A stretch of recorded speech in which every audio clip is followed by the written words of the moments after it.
श्री राघव चड्डा 40 minutes 14। Sir, आज मैं सिर्फ 2 करोड़ दिल्ली वासियों की ओर से नहीं बल्कि 135 करोड़ भारतवासियों की ओर से बोलने के लिए खड़ा हुआ हूं। सर, इससे ज़्यादा असंवैधानिक, गैर कानूनी कागज़ का टुकड़ा एक बिल के माध्यम से शायद ही आज से पहले कभी संसद भवन के भीतर लाया गया होगा। और अपना वक्तव्य शुरू करने से पहले मैं महाभारत के एक अंश का वर्णन करना चाहूँगा जिसे रामधारी सिंह दिनकर ने एक बहुत ही महत्वपूर्ण कविता में लिखकर बताया है, जिसमें भगवान श्री कृष्ण एक शांति दूत बन के पांडवों की ओर से हस्तिनापुर जाते हैं शांति का प्रस्ताव लेकर। कवि लिखते हैं, मैत्री की राह बताने को, सबको सुमार्ग पर लाने को, दुर्योधन को समझाने को, भीषण विध्वंस बचाने को, भगवान हस्तिनापुर आए, पांडव का संदेशा लाए। भगवान कहते हैं, दो न्याय अगर तो आधा दो, पर इसमें भी यदि बाधा हो तो दे दो केवल 5 ग्राम, रखो अपनी धरती तमाम, हम वहीं खुशी से खाएंगे, परिजन पर हंसी ना उड़ाएंगे। पर दुर्योधन वो भी दे ना सका, आशीष समाज की ले ना सका, उल्टा हरि को बांधने चला, जो असाध्य था उसे साधने चला, जब नाश मनुष्य पर छाता है पहले विवेक मर जाता। सर, इसमें दिल्ली बिल का सार है। सर, हम न्याय की गुहार लगाने आपके सामने आए हैं, अपने हक मांगने आए हैं, अपने हक से ज्यादा मांगने नहीं आए। सर, मैं अपने वक्तव्य को 3 भाग में बांटता हूं। पहला कि यह बिल कैसे एक राजनीतिक धोखा है, पॉलिटिकल फ्रॉड है। दूसरा, ये कैसे एक संवैधानिक पाप है, कॉन्स्टिट्यूशनल सिन है। और तीसरा कि ये एडमिनिस्ट्रेटिव लॉकजैम यानी कि प्रशासनिक गतिरोध दिल्ली में कैसे पैदा कर देता है। सर, पहला राजनीतिक धोखा, यह कहानी है सर 1977 से लेकर 2015 की। लगभग 40 साल का लंबा संघर्ष भारतीय जनता पार्टी ने दिल्ली में पूर्ण राज्य का दर्जा स्थापित करने के लिए किया। 1977 में जब 3rd मेट्रोपॉलिटन काउंसिल दिल्ली में था, उसमें जनता पार्टी की सरकार थी। उन्होंने मता पास कर कहा कि दिल्ली को पूर्ण राज्य का दर्जा बनाएंगे। लगातार पूर्ण राज्य की दर्जे की मांग करते करते करते करते ये 1989 का लोकसभा का मैनिफेस्टो मैं बीजेपी का लाया हूं। 1989 के मैनिफेस्टो में पेज नंबर 361 पे पॉइंट नंबर 10 पे ये कहते हैं, grant statehood to UT of Delhi. यानी कि 1989 से लेकर लगातार ये लोग दिल्ली को पूर्ण राज्य का दर्जा दिलाने की मांग करते रहे। यहां तक कि जब 1991 में कांग्रेस की सरकार ने दिल्ली में विधानसभा का गठन किया, उससे भी ना पर्याप्त मानते हुए लाल कृष्ण आडवाणी जी, मदन लाल खुराना जी सबने बयान दर्ज कराए कि यह भी दिल्ली के साथ न्याय नहीं है, दिल्ली को पूर्ण राज्य का दर्जा मिलना चाहिए और हम इसके लिए आंदोलन चलाएंगे। और लगातार इन लोगों ने संघर्ष किया, आंदोलन किया। सर, 1999 में फिर अपने मैनिफेस्टो में बीजेपी ने, ये 1999 का मैनिफेस्टो है, ये जारी कर कहा कि हम दिल्ली को पूर्ण राज्य का दर्जा देंगे। Page number 132 point number 31, we will give full statehood to Delhi. Sir, इन लोगों ने बड़ा आंदोलन चलाया, संघर्ष किया, सड़कों पे लाठियां खाई, न जाने क्या क्या किया दिल्ली को पूर्ण राज्य का दर्जा दिलाने के लिए। और अंततः वो दिन आया जिस दिन वाजपेयी सरकार के उप प्रधानमंत्री आदरणीय लाल कृष्ण आडवाणी जी इस सदन के भीतर एक बिल लाए, द कॉन्स्टिट्यूशनल अमेंडमेंट बिल 2003, जो दिल्ली को पूर्ण राज्य का दर्जा देता है। यह बिल आडवाणी जी इस सदन के भीतर लाए और कहा कि दिल्ली को अधिकार देने की जरूरत है, दिल्ली को पूर्ण राज्य का दर्जा भाजपा दिलाएगी। यहां भी बात खत्म नहीं होती सर।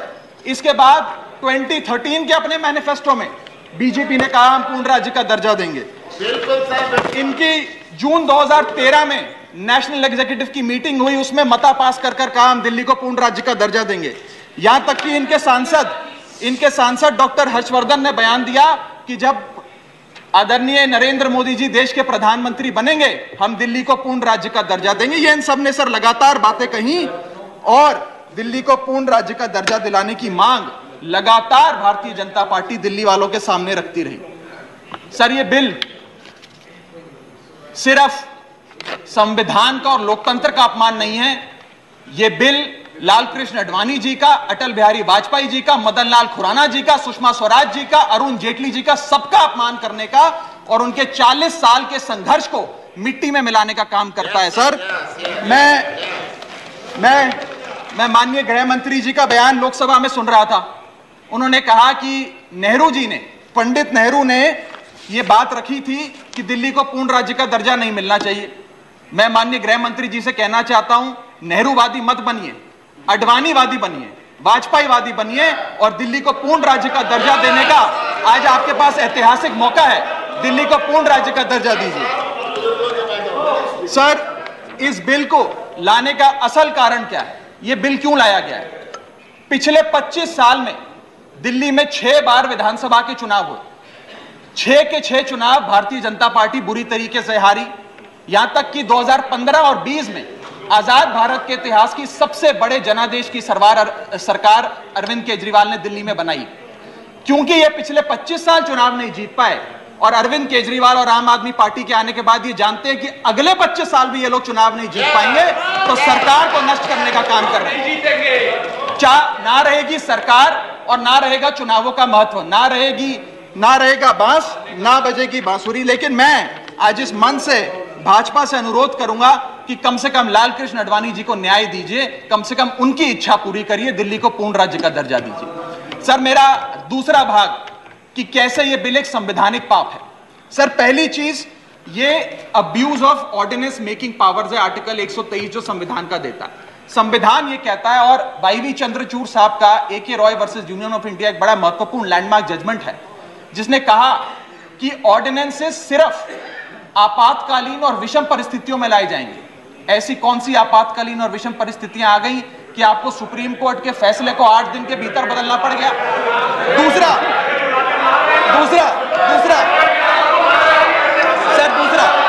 सर देखिए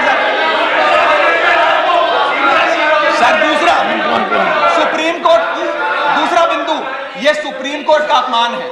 सुप्रीम कोर्ट के फैसले को 8 दिन के भीतर 5 जजों के संवैधानिक पीठ के सर्वसम्मति के फैसले को बदल के आज भारतीय जनता पार्टी ने एक मैसेज दिया है कि हम सुप्रीम कोर्ट को भी चैलेंज करते हैं, सुप्रीम कोर्ट के फैसले को भी नहीं मानते। आपको जो ऑर्डर जारी करना है करो, हम चंद दिनों के अंदर ऑर्डिनेंस लाकर उस फैसले को बदल देंगे। They have challenge the majesty of the honourable supreme court. Sir, और मैं आपको ये कहना चाहता हूं कि आजकल जो ऑर्डिनेंस लाने की जो एक फेटिश इस सरकार ने देखी, चाहे वो लैंड एक्विजिशन बिल हो, चाहे वो फार्म बिल हो, चाहे ईडी के डायरेक्टर का एक्सटेंशन हो, जो ये सारी चीजें ऑर्डिनेंसेस के माध्यम से इन्होंने करी थी, इस बिल का हश्र भी वही होगा जो सारे पुराने बिलों का हुआ था। सर, थर्ड बिंदु कि कैसे ये बिल संघीय ढांचे को एरोड करता है। हमारा भारत का संविधान और सुप्रीम कोर्ट का 2023 का 2018 का संवैधानिक पीठ का फैसला कहता है कि दिल्ली के पास एक यूनिक फेडरल आइडेंटिटी है, यूनिक कॉन्स्टिट्यूशनल आइडेंटिटी है, और भारत का संविधान जो हमें संघीय ढांचा देता है, जो शक्तियां देता है, उन शक्तियों को एनक्रोच करने का काम यह सरकार करती है, हमसे अफसरशाही और तमाम शक्तियां छीनकर। मैं आपको सुप्रीम कोर्ट का वो एक वाक्य पढ़ के सुनाना चाहूंगा। The majority in the 2018 constitutional जज bench held that while the NCT of Delhi could not be accorded with the status of a state, the concept of federalism is applicable to Delhi. हम पूर्ण राज्य नहीं है, लेकिन फिर भी राज्य का दर्जा एक संघीय ढांचे के परिप्रेक्ष्य में दिल्ली को मिलता है। उसके बाद सर, इन लोगों ने तो कमाल ही कर दिया। आज बिना संवैधानिक संशोधन लाए संविधान को बदल दिया, मात्र एक एक्ट ऑफ पार्लियामेंट से, जो आज तक शायद भारत के इतिहास में कभी नहीं हुआ। सर, इसके बाद यह बिल पार्लियामेंट्री अंडरमाइन करता है प्रिंसिपल्स ऑफ कलेक्टिव रिस्पांसिबिलिटी को। भारत का संविधान कहता है सर कि परमानेंट एग्जीक्यूटिव और पॉलिटिकल एग्जीक्यूटिव मिलके लेजिस्लेचर के प्रति जवाबदेही होंगे। ये प्रिंसिपल ऑफ कलेक्टिव रिस्पांसिबिलिटी है। इसमें से परमानेंट एग्जीक्यूटिव यानी कि अफसरशाही को छीनकर ये पूरी तरीके से कलेक्टिव रिस्पांसिबिलिटी का प्रिंसिपल, जिसपे सरकारें चलती हैं इस देश में, उसे ध्वस्त करता है। और आखिरी बिंदु संवैधानिक अपराध का, ये ट्रिपल चेन ऑफ अथॉरिटी को तार तार करता है sir. Triple chain of accountability ये होती है कि अफसरशाही की जवाबदेही मंत्री को, मंत्री की जवाबदेही लेजिस्लेचर को, और लेजिस्लेचर की जवाबदेही जनता को। इसमें से अगर आप अफसरशाही हटा देते हो तो फिर जवाबदेही की जो ये ट्रिपल चेन ऑफ अकाउंटेबिलिटी है ध्वस्त हो जाती है। तो ये काम करके संवैधानिक अपराध एक प्रकार से सरकार ने किया है। सर मेरा आखिरी भाग, ये कैसे एक एडमिनिस्ट्रेटिव हाराकिरी, एक एडमिनिस्ट्रेटिव गतिरोध पैदा करता है। ये कहता है सिर्फ उपराज्यपाल ही ट्रांसफर पोस्टिंग करेंगे एक समिति के माध्यम से, यानी कि अफसर अब मुख्यमंत्री की नहीं सुनेगा, मंत्रियों की नहीं सुनेगा। अगर अब दिल्ली में किसी के घर में बिजली नहीं आ रही, पानी नहीं आ रहा, किसी के बच्चे का स्कूल में दाखिला नहीं हो रहा, तो वो उपराज्यपाल के पास जाएगा, अपने मंत्री मुख्यमंत्री के पास नहीं जाएगा। क्या लोग जानते हैं उपराज्यपाल कहां रहता है? उपराज्यपाल कौन सी विधानसभा से चुनाव लड़ा, उपराज्यपाल ने कौन सा चुनाव जीता? लेकिन सारी शक्तियां एक चुनी हुई सरकार से निकालकर उपराज्यपाल को देता है। यह आगे कहता है सर ये बिल कि हम एलजी को सोल डिस्क्रिशन देते हैं, स्वयं के विवेक से फैसले लेने की तमाम शक्तियां। आज तक उपराज्यपाल और गवर्नर काउंसिल ऑफ मिनिस्टर्स की एड एंड एडवाइस से बाध्य थे, लेकिन यह बिल उपराज्यपाल को सुपरसीडिंग पावर देता है। आगे सर यह बिल जितने भी ब्यूरोक्रेट्स हैं उन्हें एक जुडिशियल अथॉरिटी बना देता है। यह कहता है अफसरशाही तय करेगी कि मंत्री का फैसला सही है कि मंत्री का फैसला गलत है, और अगर अफसर को मंत्री का कोई फैसला पसंद नहीं आया तो अफसर मंत्री का फैसला लागू करने से मना कर सकते हैं। और सर यह बिल अथॉरिटी, कमीशंस और कॉरपोरेशंस बनाने की, तमाम गठन करने की, नियुक्ति करने की शक्तियां सारी की सारी केंद्र सरकार को दे देता है, यानी कि सरकार की चाबी एक प्रकार से केंद्र सरकार को हाथ में पकड़ा देता है। सर माननीय गृह मंत्री जी ने कहा था कि आम आदमी पार्टी एक सुपारी सी जितनी पार्टी है, एक सुपारी जितनी छोटी सी पार्टी है। सर ये वो सुपारी जितनी पार्टी है जो आजाद भारत के इतिहास का फास्टेस्ट ग्रोइंग पॉलिटिकल स्टार्टअप कहलाती है। ये वो सुपारी जितनी पार्टी है जिसने 3 बार भाजपा को दिल्ली में हराया और 2 बार 2015 और 20 में आजाद भारत के इतिहास की सबसे बड़ी जनादेश की सरकार बनाई। ये वो सुपारी जितनी पार्टी है जिसने पंजाब में भाजपा को लगभग शून्य पर लाकर खड़ा कर दिया। ये वो सुपारी जितनी पार्टी है जो 10 साल में राष्ट्रीय पार्टी बनी। ये वो सुपारी जितनी पार्टी है जिसके 161 विधायक और 11 सांसद है। और ये वो सुपारी जितनी पार्टी है जिसका काम देखने के लिए first lady of United states of America और यूनाइटेड जनरल के पूर्व प्रमुख बान की मून आते हैं। सर मैं आज अपने साथी जो आंध्र प्रदेश और उड़ीसा की सरकार चलाते हैं उन्हें कहना चाहूंगा, आपकी जरूर कुछ मजबूरियां रही होंगी जिसके चलते आपने ये फैसला लिया इस सरकार के इस बिल का समर्थन करने में।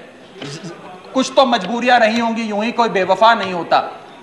लेकिन मैं आपको कहना चाहता हूं कि आग जब लगेगी तो बहुत दूर तक जाएगी। राहत इंदौरी साहब का एक बड़ा महत्वपूर्ण शेर है, अगर खिलाफ है होने दो, जान थोड़ी है, ये सब धुआं है, आसमान थोड़ी है, लगेगी आग तो आएंगे कई घर जद में, यहां सिर्फ हमारा मकान थोड़ी है। लेकिन जब आपके घर में आग लगेगी आम आदमी पार्टी आपके साथ खड़ी होगी, मैं आपको विश्वास दिलाता हूं। और सर मैंने अपनी बात शुरू करी थी महाभारत के एक अंश से, मैं समाप्त भी महाभारत के एक अंश से करूंगा। सर बीच कुरुक्षेत्र के मैदान में जब युद्ध प्रारंभ होने वाला था तो युधिष्ठिर ने शंखनाद करने से पहले एक घोषणा करी और कहा कि यह धर्म की लड़ाई है। मेरी सेना में खड़े मेरे पीछे जितने योद्धा हैं, अगर उन्हें लगता है कि धर्म मेरे साथ नहीं कौरवों के साथ है तो मेरी सेना छोड़कर सामने वाली मेरे दुश्मन की सेना में जाकर खड़े हो जाएं, उनकी ओर से युद्ध करें।